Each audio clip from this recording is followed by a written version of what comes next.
Hare Krishna. Hare Krishna. So here we are again on the magic carpet. Outside. Airplanes are less. Sun is also less. Ooh, as I say that, the sun comes beaming through. Wow, did you see that? Where the sun shines. This is, I mentioned Surya Bhagavan. And does it make a difference? Wow, when the sun shines.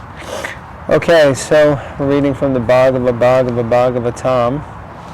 Where are we? Canto 4, Chapter 3, Text 16. Om Namo Bhagavate Vasudevaya. Om Namo Bhagavate Vasudevaya. Om Namo Bhagavate Vasudevaya. Text 16. Not sure if you can hear the lovely chimes in the background. The great Lord replied, "My dear beautiful wife, you have said that one may go to a friend's house without being invited, and this is true, sort of, provided such a friend does not find fault with the guest because of bodily identification and thereby become angry towards him." That's a bit specific, Lord Shiva, actually. That's Lord Shiva could foresee that as soon as Sati reached her father's house, her father Daksha, being too puffed up because of bodily identification, would be angry at her presence, and although she was innocent and faultless, he would be mercilessly angry towards her. Lord Shiva warned that since her father was too puffed up by his material possessions, he would be angry, and this would be intolerable for her. Therefore, it was better that she not go.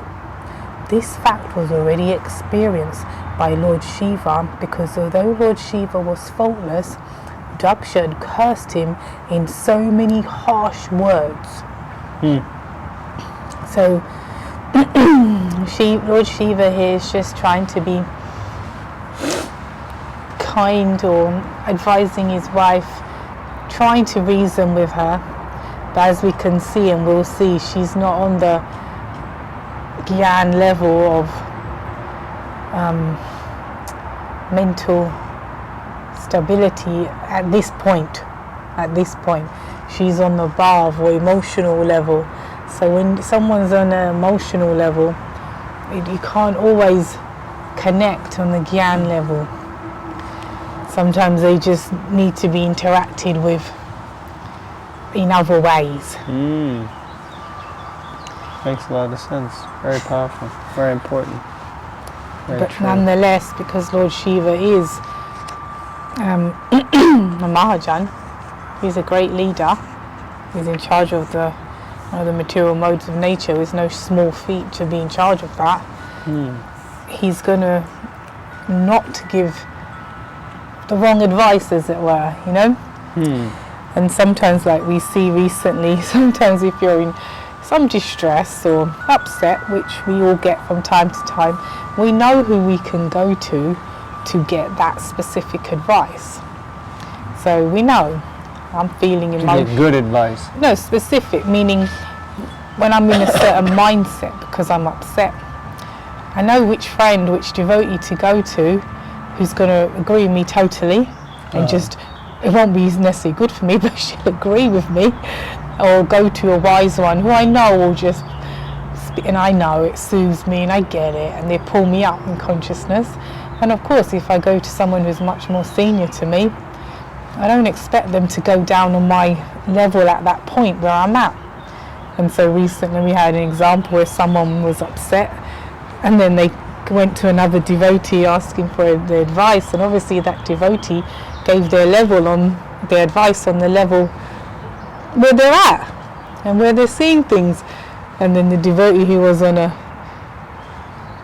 emotional level snapped at them and said, "Well, I don't think that's a very sensitive, empathic thing to say. I think, well, maybe go to the person who's going to be on," so my point is, yeah, we all experience Bhav or Gyan or Tamagun, and if you go to someone who's on another, not on the same level or higher, It's a realization, to not be upset, because you think, but you're not going to get it because you're not there.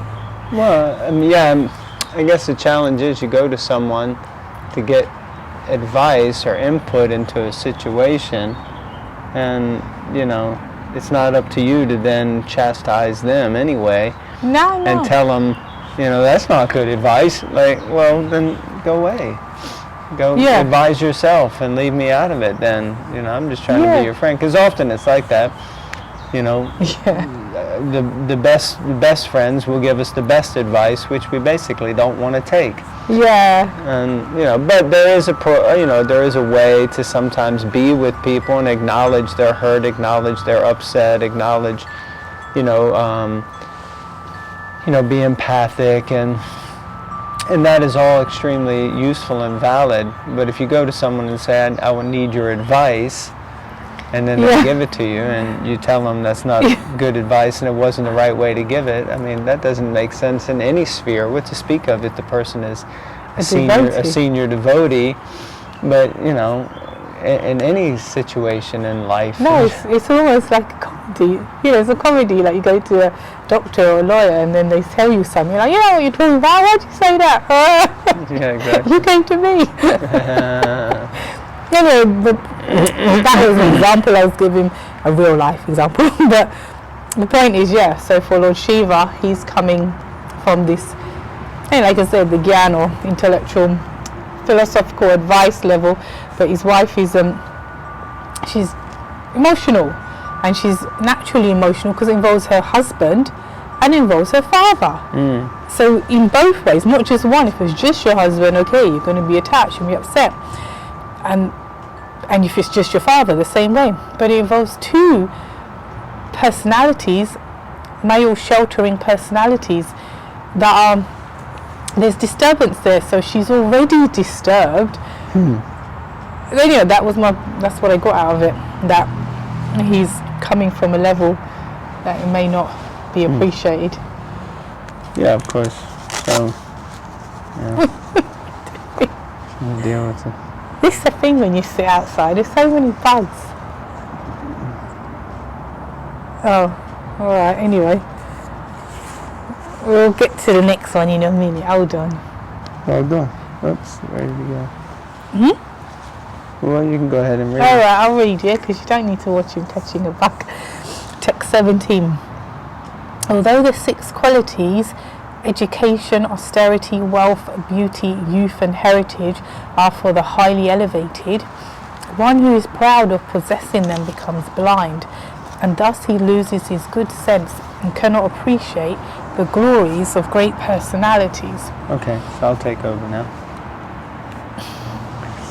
So, this is interesting. 6 qualities: education, austerity, wealth, beauty, youth, and heritage means like your family lineage, or... Oh my God. That's not a bug, actually. It is. It's not a bug. It's just not a bug. Sorry about that. As we were saying, 6 qualities. So 6 qualities developed by the highly elevated brahmanas. So also, how if you're proud of them, then you lose good sense and offend great souls. So sometimes people strive to get these different qualities. They want to be, of course, these are all the, you could probably relate them to the 6 opulences.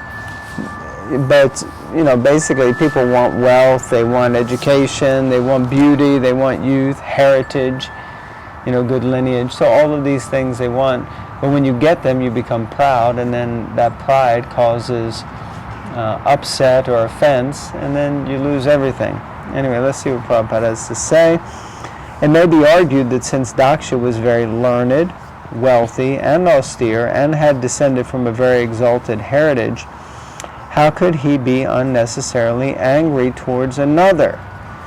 The answer is that when the qualities of good education, good parentage, beauty, and sufficient wealth are misplaced in a person who is puffed up by all of these possessions, they produce a very bad result.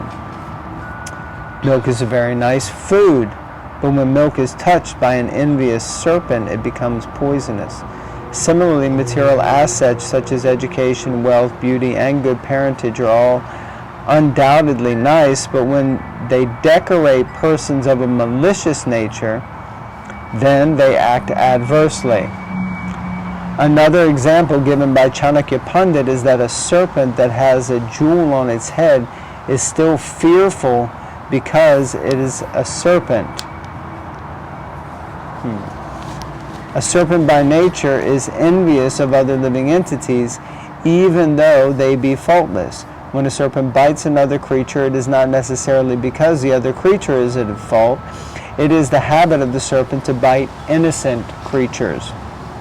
Similarly, although Daksha was qualified by many material assets because he was proud of his possessions and because he was envious, all those qualities were polluted. It is therefore sometimes detrimental for a person advancing in spiritual consciousness or Krishna consciousness to possess such material assets. Kunti Devi, while offering prayers to Krishna, addressed him as a Kenshana Gochara, one who is easily approached by those who are bereft of all material acquisitions. Confirmed. Material exhaustion is an advantage for advancement in Krishna consciousness, although if one is conscious of his eternal relationship with the Supreme Personality of Godhead, one can utilize one's material assets, such as great learning and beauty and exalted ancestry, for the service of the Lord. Then such assets become glorious. In other words, unless one is Krishna conscious, all his material possessions are zero. But when this zero is by the side of the Supreme One, it at once increases in value to 10. Unless situated by the side of the Supreme One, zero is always zero. One may add 100 zeros, but the value will still remain zero. Unless one's material assets are used in Krishna consciousness, they may play havoc and degrade the possessor. Great purport. Wonderful, wonderful points. So the first one, just around this statement by Chanakya Pandit, I think it didn't make sense. It might be a typo because it says, I'm not sure that it's the right English. Should it be that the snake is fearful or feared? And I think it should be feared. That a serpent that has a jewel on its head is still to be feared, not fearful. So that's one thought. And then this nice example at the end of a Kenshana Gochara, and one can approach the Lord if he's materially bereft. No, actually, I read it because prior to that it talks about similarly material assets such as education, wealth, etc. are undoubtedly nice, but they, or maybe, I just took it that it's still fearful, even though you've got a material opulence on your head. Because the Prabhupada goes on to say it bites. A serpent by nature is envious, and they bite other creatures. Yeah. So my understanding of that is, yeah. So you should be fearful. You should be fearful of the snake, even though it has an ornament that makes it look good, but it's still envious. So the point being that a person who is envious and materialistic, even if gifted with good qualities that should ornament him, good looks and should still be,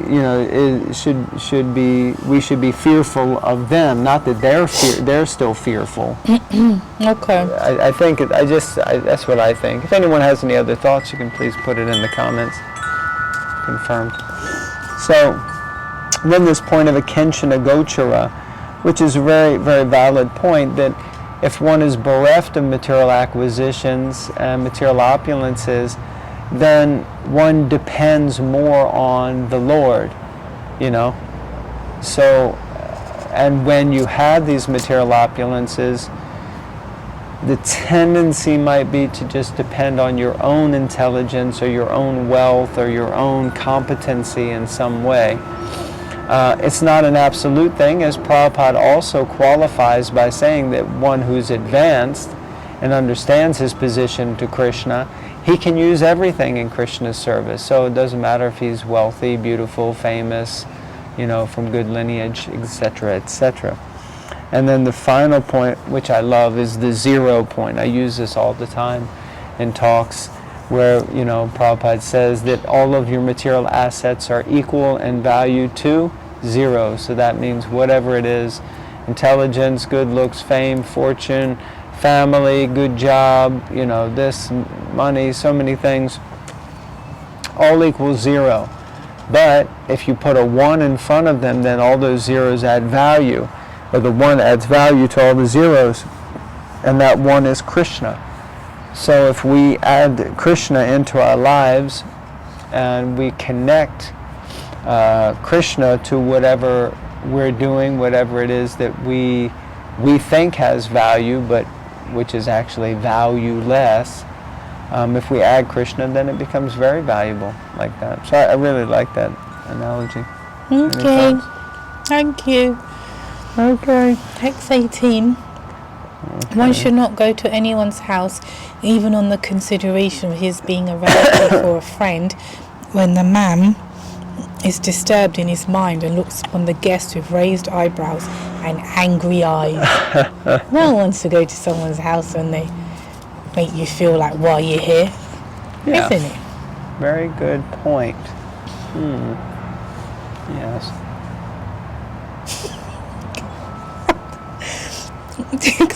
Purport, however low a person may be, he is never unkind to his children, wife and nearest kin.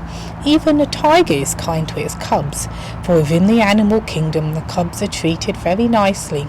Since Sati was the daughter of Daksha, however cruel and contaminated he might be, naturally it was expected that he would receive her very nicely. But here it is indicated by the word anavashishta. No. That's such anavastita, that such a person cannot be trusted. Tigers are very kind to their cubs, but it is also known that sometimes they eat them. Malicious persons should not be trusted because they are always unsteady. Thus, Sati was advised not to go to her father's house, because to accept such a father as a relative and to go to his house without being properly invited was not suitable.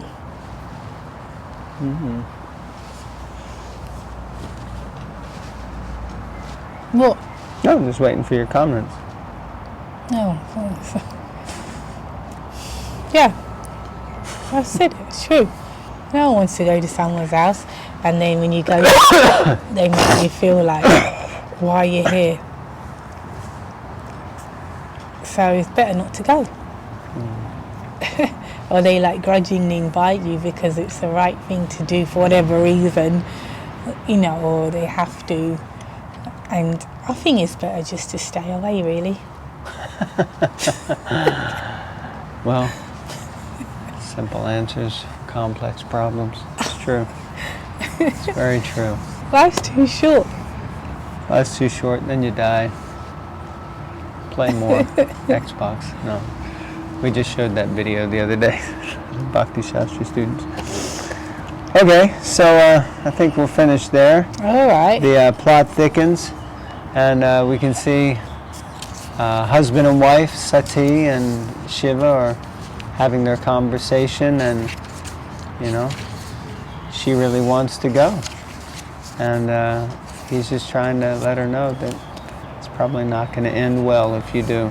But anyway, so please read Srimad Bhagavatam and discuss, and if you're interested in the set, please let us know. I've said it before, I'll say it again. We'll even come around and do a Bhagavatam Bites with you. So please like, comment, share, subscribe. Change it up. All right, thank you all very much. Hare Krishna, Srila Prabhupada Ki Jai.